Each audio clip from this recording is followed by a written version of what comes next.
I can't see. Somebody turned off the lights. Just kidding. My hat's too big for my small head. Hello, welcome to the Wild Review on the Wild Review, and welcome back to 25 Wild Christmas Review Days. We're on day 16 of the cartoon specials. Yes, I introduced this differently this time. I just kind of let it happen. Today we're talking about Regular Show, another one of my favorite Cartoon Network shows from the Renaissance era. I like Regular Show. It's a very funny and very odd show. If you saw the promotions for the show, you know that they seemed a little weird despite them being just the most normal, and in this case, regular promotions for a show. As the slogan went, it's anything but. And they stuck to that. They stuck to that for a very long time. Regular Show had a much longer run than I originally thought it was going to run. I'll be very truthful, I expected somewhere in 2015 that the show is eventually just going to fade away, but no, it stayed around for quite some time. And I was there from the beginning to the end, especially around the holidays. Hey, let's talk about some Christmas episodes, shall we?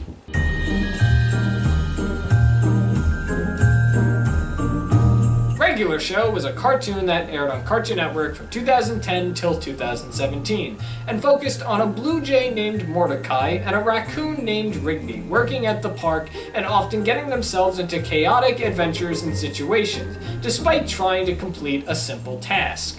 In 2012, the Christmas special aired and saw the park employees traveling to a pit of lava to destroy a present consumed by dark magic. The present has the ability to grant any and every wish and was created by an elf with a vision. If not destroyed, it will be the end of Christmas as they all know it. Then, in 2014, White Elephant Gift Exchange and Merry Christmas Mordecai aired. White Elephant Gift Exchange saw the guys trying to get revenge on Muscle Man for his annoying and frustrating pranks during their White Elephant Gift Exchange, while Merry Christmas Mordecai saw Mordecai stressing out and overthinking about his current and past relationship when he learns Margaret is back in town and will be attending Eileen's Christmas party. Finally, in 2016, Christmas in Space aired and saw the group telling festive holiday-themed stories with little horror story twists. Like I had mentioned when we talked about Adventure Time, one of my earliest Wild reviews was me talking about the current state of Cartoon Network, and that consisted of essentially all the major Renaissance shows that were airing at the time of 2015, Regular Show being one of them. I had even talked about the Regular Show series finale when it happened. Quick little summary, I enjoyed the show. I think that's very obvious just from the opening. It was a very funny show. They're still playing it on TV now. They seem to be playing that more than any other Renaissance show. Although here and there they play Adventure Time, a little Clarence, a lot of Gumball, but Gumball is coming back. And on that topic, I just learned that Regular Show is also apparently coming back, which I don't know how I feel about. I think my favorite thing about Regular Show overall was just the title itself and the concept and just how bizarre it was. It literally takes any ordinary simple task or situation and it just blows up in everybody's face. Since this show, there have been so many memes online and little videos putting these characters in just simple scenarios, like easy things like, you know, hey, go pick up the laundry, hey, go mow the lawn, and then you'll see, like, the town is exploding, or something horrible's happening, or Godzilla's attacking the city. Like, that best defines the show. Unfortunately, the Christmas episodes don't fall in line with what Regular Show is mainly known for. I guess with one episode it does, but first off, let's talk about the Christmas special, which is what the episode is called. It's the Regular Show Christmas special. That's not the title, it's just called the Christmas special. You know what I mean. For the show's first Christmas special, it was definitely very good. It is one of my all-time favorite cartoon Christmas specials, and also one of my all-time favorite Christmas specials at all.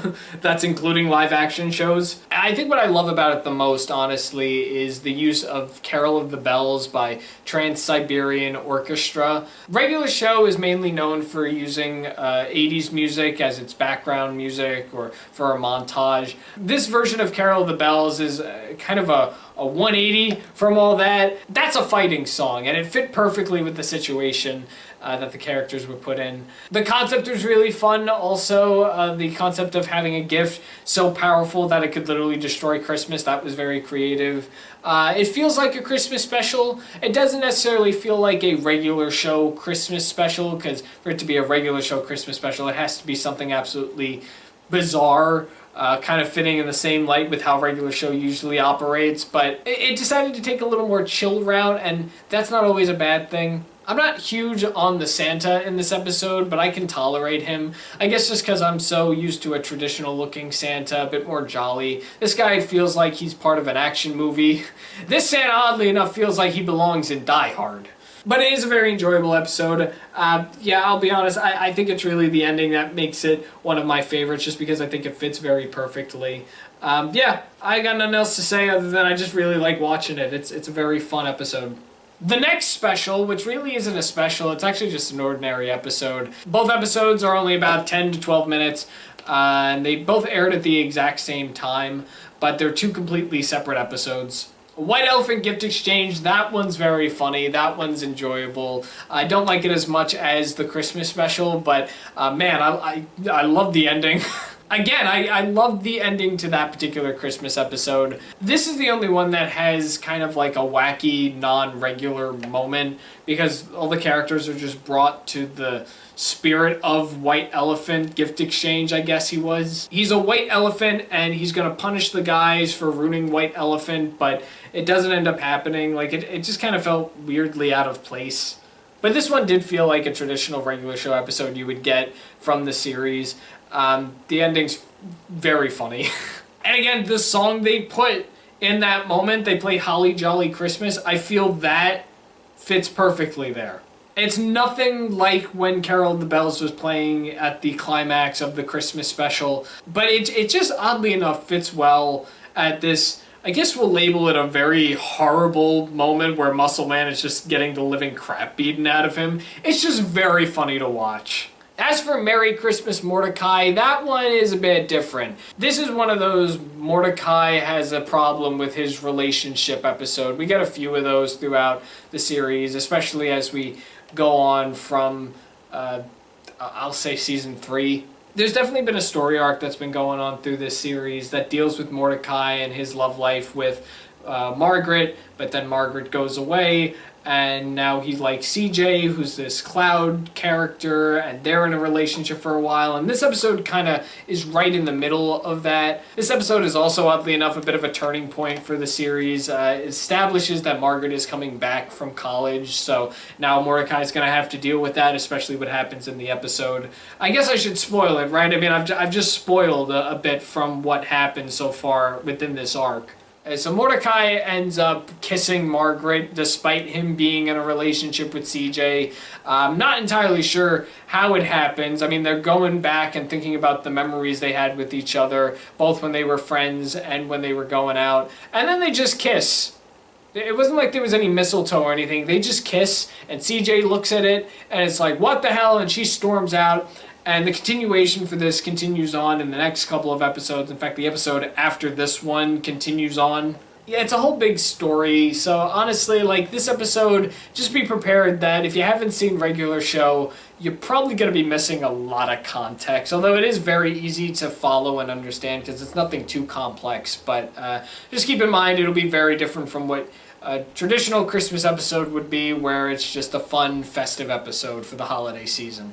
And finally, we have Christmas in Space, which is a Season 8 episode. If you know regular show, you'll know that for the entire last season of the show, it took place in space. In fact, they kind of retitled the name of the show at that point. They called it Regular Show in Space, but there was no official title change. They were just calling it that. This was their way of wrapping up the show. I know I talked about the series finale when it came out, but if I could speak about it years later, I'm not that big of a fan of the final season of regular show, only just because while the concept was interesting and I loved the cliffhanger in season 7 when that ended, which led into this season, I feel like it was just kind of a letdown what this season was when it first started. Just kind of rewatching it, especially since it's playing on Cartoon Network now, they're replaying all these episodes.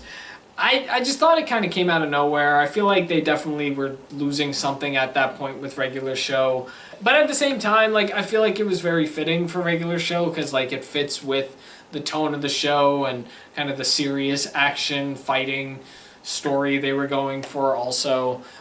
Season 8 has its own little story arc, which will eventually lead into the finale of the show. We're not really going to get into that because this Christmas episode really doesn't have anything to do with that. It's just taking place in space.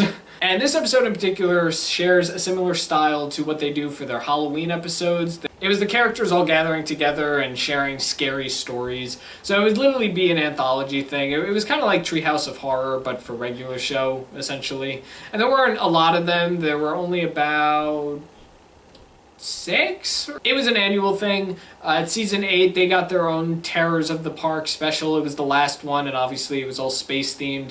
And so for this year, for their Christmas special, they kind of decided to do the exact same thing and just tell Christmas stories, but with little horror twists to them. I wrote down the stories. We'll go through them one by one. First story was told by Skips, took place on a snowy planet, and the characters were able to enjoy a white Christmas for 5 minutes before the sun went down, and all the cute creatures turned into monsters. I mean, that one was fine. Benson ended up telling a second story about how they flew through a Christmas asteroid field, and they got a visitor from a very odd Christmas caroler who played the guitar and was attacking them with the 12 Days of Christmas. I actually found that one quite interesting because that pointed out how many birds were in the 12 Days of Christmas song. Story 3 was a Mordecai and Rigby story. They ended up going through a weird door void in space, and they ended up in some weird mall that has multiple floors. That one I also liked. They were making their way up to the 5th floor, which was the 5th dimension, which meant every floor was a different dimension, so we got to see the characters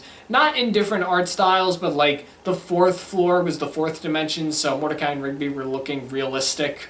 And then story 4 was a Krampus story where Krampus came to attack the characters. Yeah, I mean, that was it. There was also a subplot where Benson was trying to incorporate handbells throughout the entire episode because he likes handbells now for some reason. I don't think that was ever his character. He just likes them. Yeah. I liked the Christmas special over all of these. The other ones were okay. I mean, White Elephant was enjoyable. Merry Christmas Mordecai is also fine, but you have to follow the story of the show to really understand it. And Christmas in Space, that's kind of in the middle between. You have to understand why they're in space. And also if you're into Terrors of the Park, Treehouse of Horrors kind of storytelling, you'll probably enjoy that one. That's it with that. That's it with regular show. If you had to choose one to watch, definitely check out the first Christmas special. I don't think you'll be disappointed. With that said, we're gonna leave this area now, because that's the end of day 16. We're done with day 16, everybody. And guess what? We've got one more Cartoon Network show left before we get on out of here. I know, I'm sorry I can't talk about every Cartoon Network show. Sorry I couldn't talk about every Nickelodeon show. But you know what? Sometimes life isn't fair, alright? We're done with day 16. We're going to be moving on to day 17, so come back tomorrow and you will hear me talk about another cartoon that is most likely for children. I am 25. Thanks for watching The Wild Review on The Wild Reviewer, and you just saw me review a thing.